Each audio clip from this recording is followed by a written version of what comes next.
José María López Biota Gilaberte, nieto del héroe de la Legión Esteban Gilaberte Ara.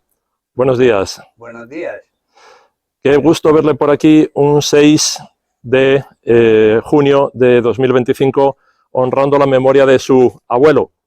Dentro del programa de Débita Solvenda, las deudas hay que pagarlas, dentro del cual se encuadra el Panteón Español en Red, en el cual la Federación de Entidades y Asociaciones Hispanistas ha tenido la intención de honrar la memoria también de su abuelo. ¿Por qué no nos cuenta algo de su abuelo, por favor? Mi abuelo, Esteban Isabelino Gilaberte Ara, era aragonés. Era un hombre, un militar de su época, pero tal vez un poco anterior a la misma. Era lo que podríamos llamar un militar romántico. Le gustaba la guerra y le gustaba también la poesía y todo lo demás. Entonces, era un hombre que entró en el ejército de educando de banda, muy jovencito, con 14 años, y se hizo él mismo poco a poco a base de darle mucha caña al ejército. Entonces, a él, los primeros enfrentamientos que tuvo serios en el ejército contra enemigos fue en la guerra del Rif. Él le cogió la retirada de Anual, perteneciendo a la 12ª fracción de la Mía, o policía indígena. Entonces, al empezar la retirada, mataron a su oficial de la 10ª y fue el que lo sustituyó. Y fue hasta Monte Arruit, en donde estuvo allí luchando con los militares que había, el general Felipe Navarro, también estaba Juan Maroto y Pérez del Pulgar, que después fue padrino de su hija pequeña de bautismo, el marqués de Pozoblanco, y esto fue los inicios de su vida militar. Al terminar, estuvo prisionero en el campo de Axdir, junto con otros militares que se libraron de la matanza de Monterruiz, y al terminar la guerra y cuando ellos fueron repatriados gracias a pagar un soborno de 4 millones de pesetas de la época a Abdelkrim, entonces pasó con el general Navarro, con el que tenía una gran amistad, a ser su ayudante de campo. Al mismo tiempo, el general Navarro era el ayudante del rey. Y entonces, pues él convivía en palacio con la familia real. Debido a eso, cuando su hija pequeña tuvo una meningitis, que se moría, en aquella época no es como ahora, resulta pues que el rey le notó que estaba un poco raro a como era él, y le preguntó, dijo, Gilaberte, ¿qué te ocurre? Dice, pues mire que mi hija está con una meningitis y no hay nada que hacer. Y entonces le dijo, mira, Gilaberte, te voy a mandar a mi médico particular, a Ballesteros, y que te cuide de tu hija y que no salga de tu casa hasta que esté fuera de peligro. Y así lo hicieron, y salió adelante su hija, que era después mi madre, y esto fue todo. José María, la verdad es que muchos conocemos la historia de Esteban Gilaberte. La Fundación Indorte se dedica a recuperar historias y a honrar a antiguos militares y tiene cumplida información de ello. Pero ¿qué recuerdos tiene la familia de su abuelo? Y cómo la figura de su abuelo ha marcado una impronta en su familia en cuanto a principios y valores. Bueno, mi abuelo, aunque yo no lo conocí porque murió en el 37, es una persona que marcó un hito muy importante en toda la familia, a través de su hija, mi madre. Eso quiere decir lo que yo muchas veces digo a la gente, digo, las personas cuando mueren no mueren, prevalecen si hay alguien que los mantiene en su mente y los recuerda.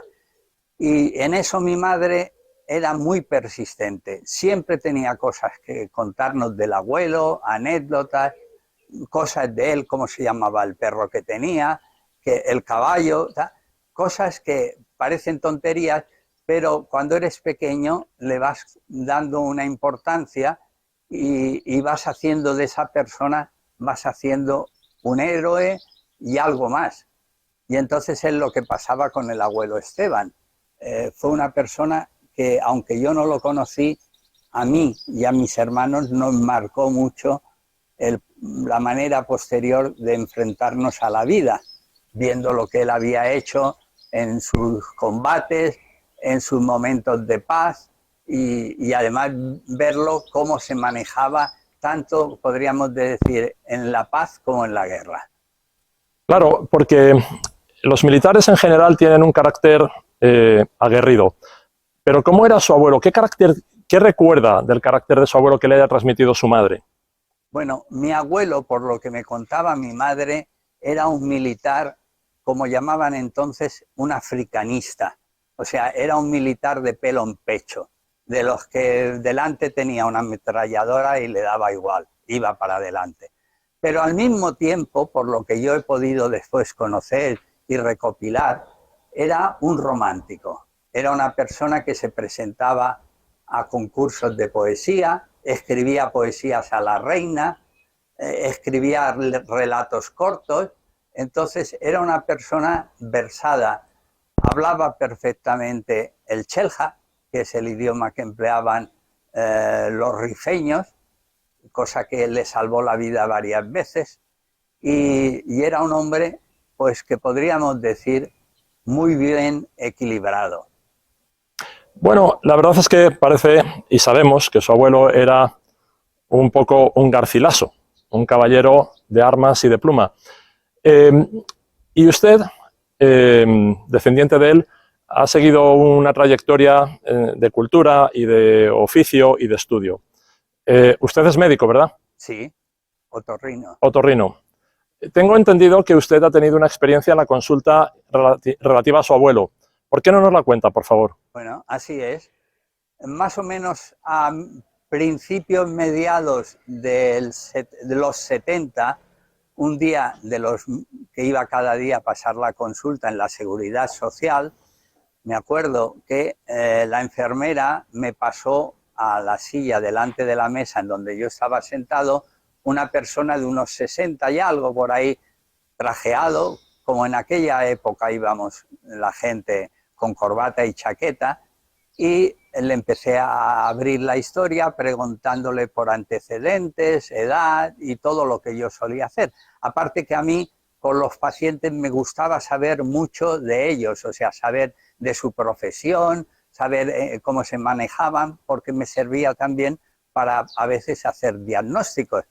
Entonces lo tenía enfrente y le empecé a preguntar y en esto le miré la solapa del lado izquierdo de la chaqueta y llevaba un pin con el escudo de la Falange. Y le miré y le dije, oiga, ¿usted es falangista? Y el hombre me dijo, sí, sí, soy falangista. Digo, ¿y de dónde es usted? Y dice, pues de Madrid. Digo, hombre, de Madrid, falangista. Yo allí tenía a mi abuelo que vivía en Madrid, en el Viso, y durante la guerra lo mataron. Y me dice, pues mire, yo estaba en Madrid trabajando en el Hotel Palace, que era el hospital número 1 de sangre de Madrid. Y estaba allí como quinta columnista, informaba al lado nacional de los movimientos que había, de los que entraban heridos, de los que morían y tal. Y dice, a lo mejor vi a su abuelo. Digo, pues mire, mi abuelo se llamaba Esteban Gilaberte. El tío me dice, coño, Esteban Gilaberte, un tío pequeñito, delgado, con bastante calva, muy chulo. Digo, el mismo seguro. Dice, pues mire, yo a ese hombre lo vi cuando lo mataban en un interrogatorio. Estaba herido, le habían tirado una granada y estaba destrozado, pero el tío cacareaba más que un pato. Y digo, dice, sí, sí, lo vi cuando lo mataban y le puedo decir el nombre de las dos personas que le torturaron y lo mataron. En ese momento, lo primero que sentí fue como si me diesen un puñetazo en medio de la cara. Me faltaba el aire, no sabía si se me iba a parar el corazón o qué. Y me vino a la cabeza una ola de rabia, de ira, y me quedé, pero inmediatamente eso cambió.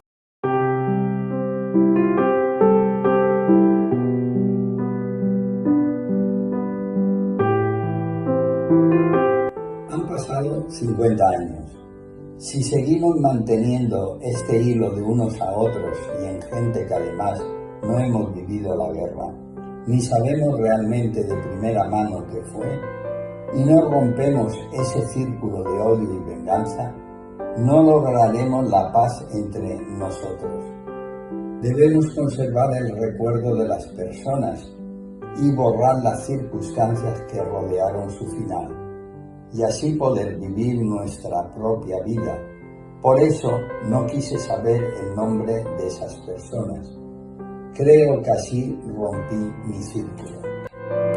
Su nieto nos ha tendido un puente entre generaciones, recordándonos que la memoria no es un peso, sino una brújula. Su historia, como la de tantos, no está escrita en libros de historia, sino en los silencios de una familia, en los gestos heredados y en las preguntas que aún quedan sin respuesta.